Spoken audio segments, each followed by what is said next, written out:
局の魂の秘術。これが生まれたての魔王だって。恐ろしい。あまりにも恐ろしいものを相手にしてしまった。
So this is the primordial black, Diablo, a mere demon who dares stand before a will that commands the heavens. I am Feldway, executor of the world's order, the blade of the creator himself. Kneel, know your place. No matter how deep your loyalty runs, you are nothing more than Rimuru's shadow. Against my existence, your eternity ends here. How amusing. You speak of order, yet you tremble before devotion. I do not serve Rimuru-sama because I must. I serve him because I choose to. No matter how deep your loyalty runs, you are nothing more than Rimuru's shadow. I am not a shadow. I am the darkness that devours gods. Now then, Feldway, allow me to teach you the difference between borrowed authority and absolute loyalty.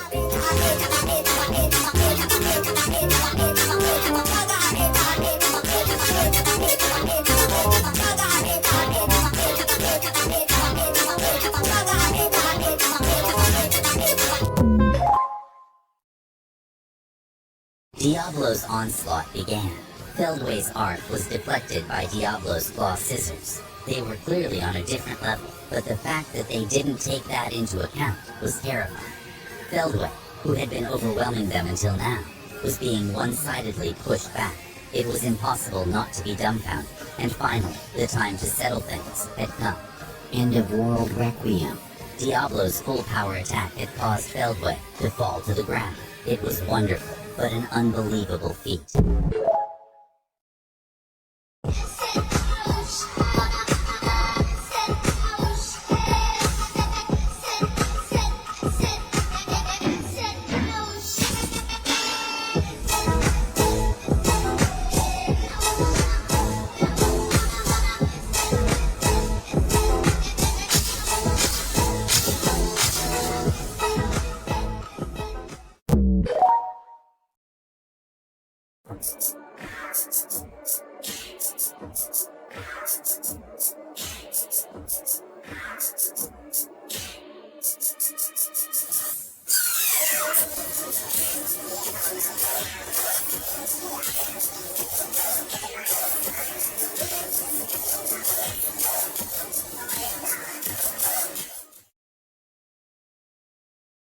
She had nothing to do with holding back.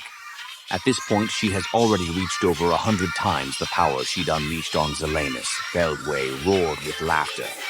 Ha ha ha ha ha ha. Wonderful, wonderful Milim. Now release it and fulfill my ambitions. In response to his order, Milim fired off the Drago Nova. Everyone was prepared for the world to end. The main stream of bluish-white, shinning light wrapped in electrical discharge burned the air at the speed of light as it closed in on the sacred tree. Up ahead, Chloe, Veldora, and Yuki floated. No one is despairing. They experience a small amount of time before the final moment arrives, and they witness a miracle. In that moment, the space shook. Someone appears. His gleaming moonlight white hair flutters, captivating everyone's eyes. Time felt like it had stopped. Began to flow, but everyone's senses seemed numb. There was no destruction, the sacred tree was safe, and the world hasn't been destroyed. It hurts. Wait, it really hurts like hell. A relaxed voice rang out. The Drago Nova, powerful enough to destroy the world, has vanished without a trace. Chloe moved as if she knew this will happen. Rimuru sighed. She embraced him without hesitation.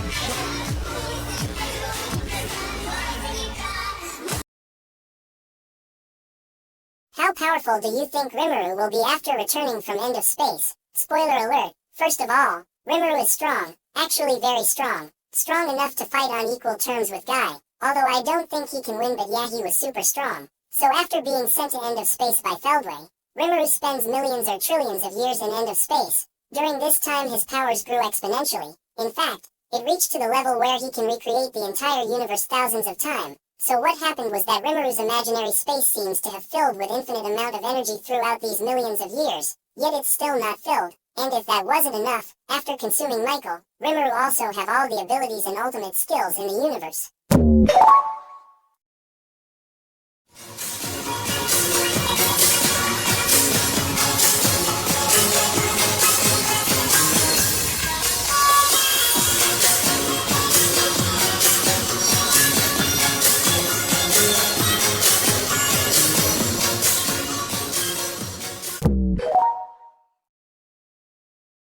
The world was dyed white as a blizzard of despair swirled from the outer edge of the battlefield to the center, encircling everyone so that no one could escape. The pure white snow and ice raged on. The soldiers were the first to be transformed into ice sculptures, followed by the captains and even the top warriors. Only the fearful remained, but it was only a matter of time. Velzard had not even attacked them. This blizzard was nothing more than the release of her hockey. For those who understood it, this phenomenon was an overwhelming wave of hopelessness.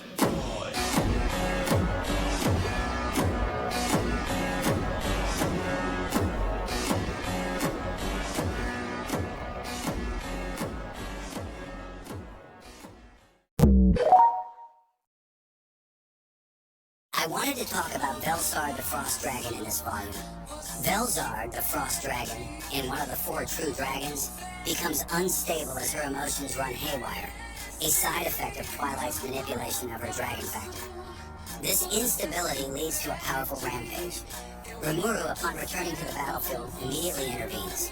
He wraps himself around the rampaging Velzard in his large slime form, treating her like a baby with surprising ease, and begins the process of calming her down. Guy Crimson, Velzard's longtime associate and love interest, also plays a crucial role. Rimuru teaches Guy how to create a unique spiritual pathway, allowing Guy to help stabilize Velzard's power and restore her true dragon core, thus preventing future manipulation by Twilight. The process involves a romantic scene between Guy and Velzard, as their spiritual connection is solidified, leading to a soul-level bond. With her stability restored and a reinforced connection with Guy, Velzard is able to rejoin the fight against the primary threat, Ibaraj, with her full power under control. Thank you all for the support.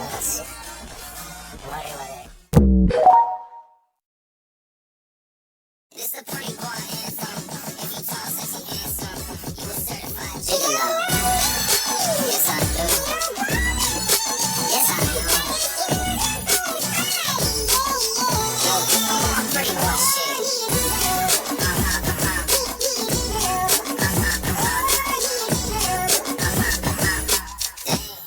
I'm a certified gigolo.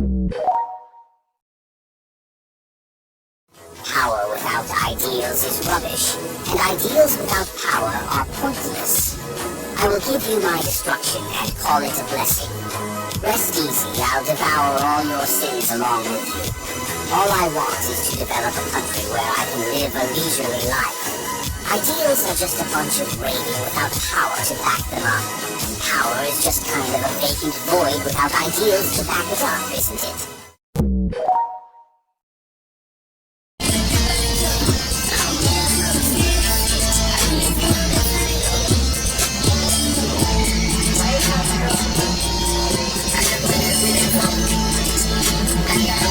You can